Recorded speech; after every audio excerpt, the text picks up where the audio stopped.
going on social media, you shouldn't be thinking, I'm trying to sell you something. As you're, you're not a Philip Brush man anymore.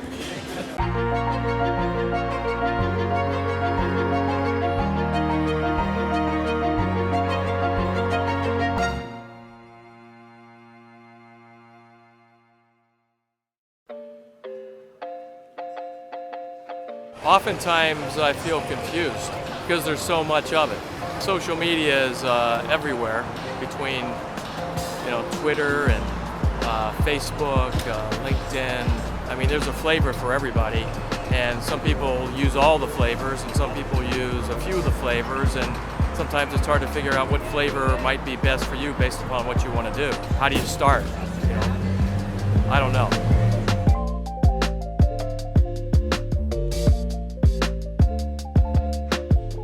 We're here at the world's largest Starbucks, which is now competing to become the largest coffee shop in the world. I think there's over 35,000 square feet, 5 stories. Here in Chicago on the Magnificent Mile, corner of Michigan and Huron. But what, you ask, does this particular Starbucks have to do with creating meaningful connections on all social media platforms?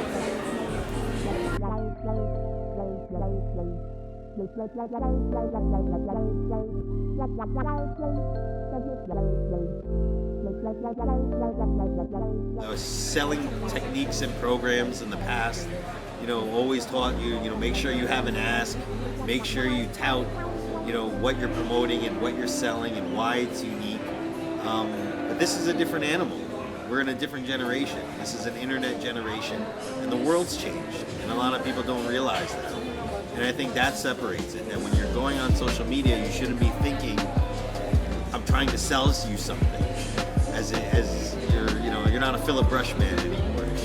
The idea is to say something interesting and intriguing, to find someone who is inspired by what you're saying or what you're doing, and that promotes your way above and beyond anything that you could tout about yourself.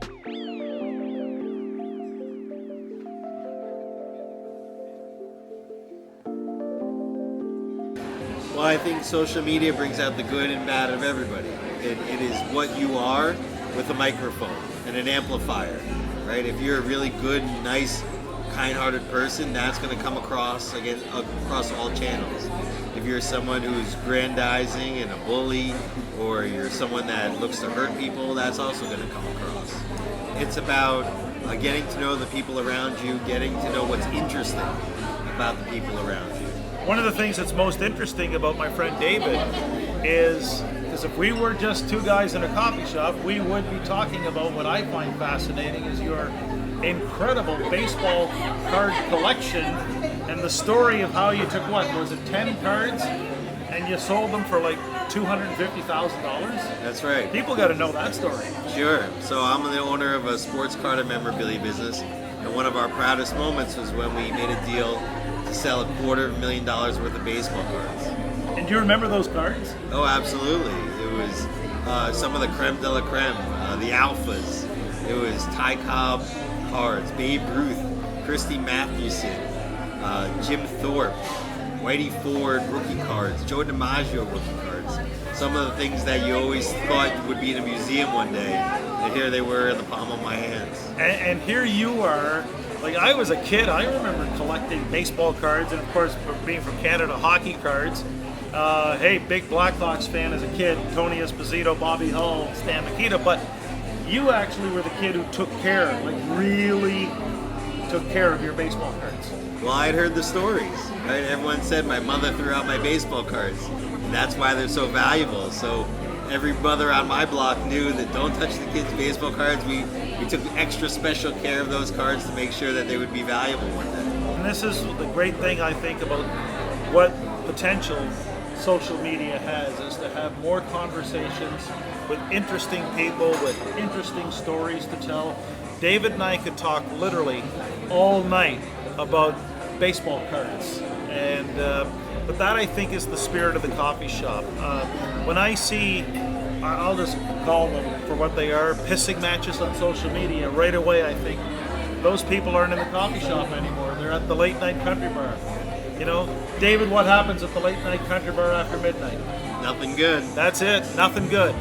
But if you're at the coffee shop and you know that social media is the coffee shop 24/7, 365, I think any one of us can enjoy wonderful, interesting conversations and actually make positive, proactive efforts to making the world a little bit of a better place, at least in the digital space. David, hey, thanks so much for doing this. Thank you. David, Happy to be here. David Rubenstein joining us here on Leaders and Legends from Chicago and the world's largest Starbucks, where you never know who you're going to meet or what you'll discover.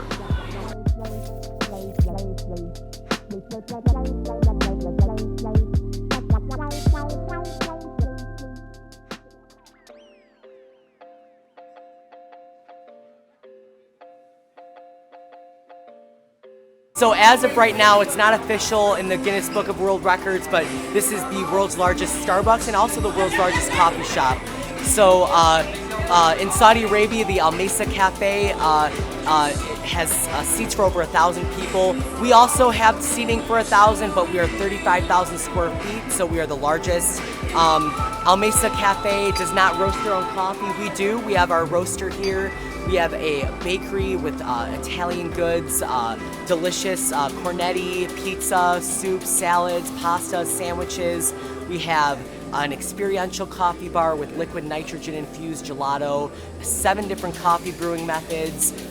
We also have a cocktail bar, and I mean, we have a clacker board. I mean, it doesn't get any better than that. But the amazing thing about this space is that we have this incredible design as well. I think that's what really sets us apart is the pneumatic tubing system that transports the roasted coffee beans to the baristas that are behind the bars. It's just a beautiful system, and this is definitely the most high-profile coffee operation on the planet for sure.